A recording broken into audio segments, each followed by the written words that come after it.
Bu il yanvar ayının 28'ində mənim mobil telefonuma bağlı nömrədən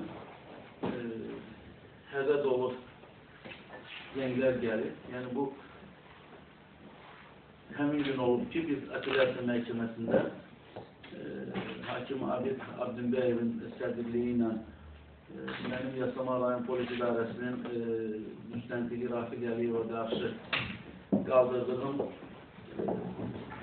iddiaya əsasən işə baxılandan sonra, yəni məhkəmədən qayıdandan sonra həmin zənglər daxil olmağa başladı. Mən o qədər də əhmiyyət vermədim, amma 28-də hardasa 300-ə yaxın zənglər daxil oldu mənə. İlk zənglər, yəni nağralın kişi səsi ilə mənə çox ağır formada təhqiramiz sözlər, təhqirlər, sənin başına onu gətirdim. Yəni, mətbuata deyiləsi mümkün olmayan yəni, ifadələr, sözsüz ki, yəni, sənin başına onu gətirəcək, səni yox eləyəcəyinə, bu səskidə zənglər oldu. Düzünü, yəni, ilk dəfə idi ki, yəni, mənə telefonla hədələr səslənirdi, amma həmin günü, yəni, axşama yaxın artıq telefonu mən söndürdüm. 29-u səhər tezdən yenə də zənglər başladı. Artıq günortaya yaxın zənglərin sayı o qədər idi ki, mən özüm də təcrübə elədim.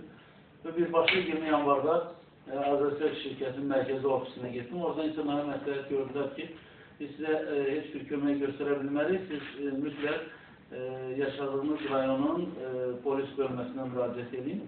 Mən oradan dərhal yaşadığım Binəqədi rayonu ərazisindəki 5-ci polis bölməsinə rəsmi ərizə ilə müraciət elədim. Və bölmənin rəisi, polis polkovnik leytenantı Cəbrayıl Vəliyevin qəbulunda oldu. Və maraqlıdır ki, Cəbrayıl Vəliyevin qəbulunda da olanda həmin zənglər davam edirdi. Amma çox maraqlıdır ki, heç kim danışmır. Telefonu mən rəisə verdim və özü də bir-iki dəfə cəhd elədi ki, danışsın, amma danışmadılar. Və söz verdi ki, Azərbaycan şirkətinə sorğu göndəriləcək və ondan sonra tədbir görüləcək. Bu olub yanvarın 29-unda. Yanvarın 30-unda da günün birinci yarısında zənglər davam elədi. Hətta mən əməkdaşı olduğum Bakı Zaman Televizyon redaksiyasına gəldim. Uşaqlarla da fikrimi bölüşdüm. Ümid edirdim ki, yəni bir cavab olacaq. Yalnız bir neçə gün bundan qabaq məni Binəqədi dəfələrlə radyodan maraqlanırdılar, həmkarların maraqlanırdılar ki, bəs bu məsələnin haqqında nə oldu?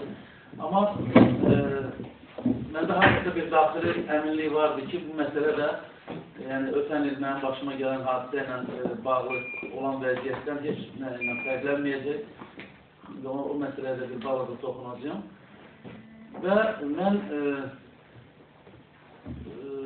müstəntiq, mənə belə təqdim elədi özün. Müslüm Hüseynov tərəfindən dəvət olundum bölməyə. Bölmədə mənə məktub göstərdilər. Azərselin 28-i deməli fevralda, yox, üzr istəyirəm, 28 və 13-11 sayılı məktubu mənə göstərdilər. 18-i deməli tarixindən məktubu göstərdilər. O məktubda Azərselin baş direktoru Hilmi Ateşin imzası ilə belə bir məktub vardı.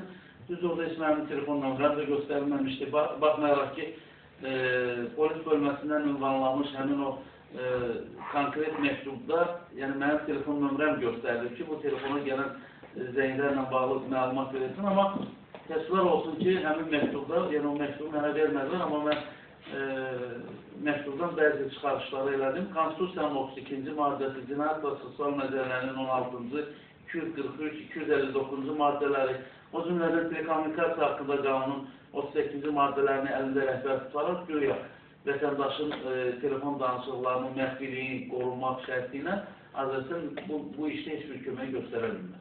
Doğrudan təəccübləndim. Çünki mənə Azərbaycanda məsləhət görmüşlər ki, polisə müraciət edin. Polisin də rəsmi sorğusu olmuş. Amma rəsmi sorğuya Azərbaycanın belə cavab verməsi və orada da heç nə göstərmir ki, hansı əsaslarla biz onu verə bilməliyiz. Sadəcə bu maddələri sadalamaqla öz işini bitmiş hesab edin və bu işi də mənim izahatım alınandan sonra yəni iş bağlandı. Bugün şəxsi olaraq mənə olan o hədələrlə, qorxularla bağlı elə bir şey olmayıb. Yəni polis öz işini bitmiş hesab elədi. Bu iş bağlandı. Məni narahat edən, yəni Azərbaycan mobil rabitə sahəsində o monopolistlərdən biri Azərselin tutduğu belə əcaib bir mövqedir. Ona görə ki, yanımıza gəlirsə 2003-cü ilin prezident seçkiləri zamanı meydan hərəkatı və digər hadisələrlə bağlı həbs olunanlar polis bölməsinə gətirilib çatdırılmamış, onların qarşısına Azərselin orası piçatka deyirlər. Onu qoyurdular ki, siz kimlənsə danışmışsınız, kimlənsə əlaqə saxlamışsınız. Elə bir Azərbaycanda heç bir dövlət yoxdur, heç bir hüquq mühafizə orqanları yoxdur. Əslində qalsa hüquq mühafizə orqanlarının konkret mənə qarşı olan münasibətini yəqin ki, siz ötən hiss elədiniz. Daxili İşlər Naziri Ramil Yusubovun o əcaib bir bəyanatı var idi. 3 nöqtə qəzetinin müxbiri Elməddin Muradlıya verdiğim müsahibəsində demişdi ki, bu təxribat Üzeyir Cəfərovun özü tərəfindən təşkil olunub və o xəsarətləri də o özünə yetirir. Siz yəqin o şəkilləri görmüşdünüz və ümumiyyətlə mən təsəvvürünə gətirə bilmirəm ki, Çinində general polkovnik rütbəsini daşıyan Azərbaycan Daxili İşlər Naziri olan bir şəxs belə bir ifadə işlədə bilərdi. Onun üstündən bir şey keçmədi. Bizim Hakim Yeni Azərbaycan Partiyasının mətbuat xidmətinin rəhbəri Hüseyin Paşayev'də Yeni Musavat Qəzetində verdiyi müsahibəsində orada tamam bir əmrabadi bir açıqlama vermişdi ki, Üzeyir Cəfərov yəni jurnalist fəaliyyəti ilə bağlı deyil, məişət zəminində ailə problemi ilə bağlı olan məsələyə görə deyil.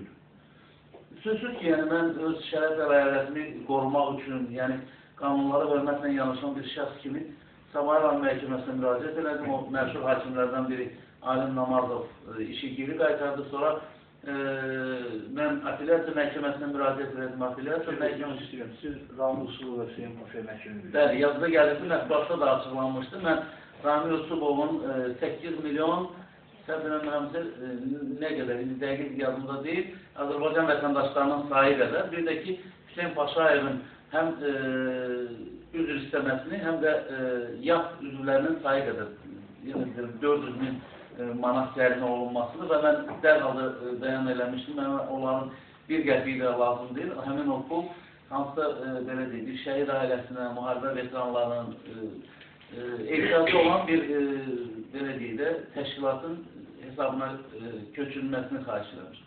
Azərbaycan ictimaiyyəti ağı qaradan seçməyə bilir və bilir ki, doğrudan da orduda real vəziyyət nədir? Bizim dediklərimiz həqiqətdir ya da yalandır və mən həmkarlarıma onların gözünə dik baxmağı da yəni biz bacarırıq. Çünki indiyə kimi bizim dediklərimiz yalnız mətbuata çıxarılması mümkün olan məsələlərdir. Yəni ondan da dəhşətli faktlar var. Heç belə deyim də, orada çox bəli, qərar çıxarmışdı. Orada göstərir ki, Ramil Yusubovun ev ünvanı verilməliydi. Əslində qalsa açıqlamanı verəndə Daxili İşlər Naziri kimi açıqlama vermişdi. Vətəndaş Ramil İdrisoğlu Yusubov kimi yox. Ötən əsrdə Oktyabr inqilabından sonraki o tarixə biz nəzər yetirsək, biz orada müəyyən müddətdə həmin o inqilabdan sonra baş vermiş hadisələri etap inkişaf etdiyini nəzərə geçsə, axırı onu 37-ci illə tutarmış. İndi Azərbaycanın biz şəraiti, yəni reallığını da nəzərə alsaq, siz təsəvvürə gətirin ki, indi iqtidar hakimiyyəti əldə qoruyub saxlamaq üçün istənilən yollardan istifadə edəcək. O cümlədən də azad fikir deyə bilən adamlara qarşı deməli, formasından asılı olmayaraq istənilən zorakılıq göstəriləcək.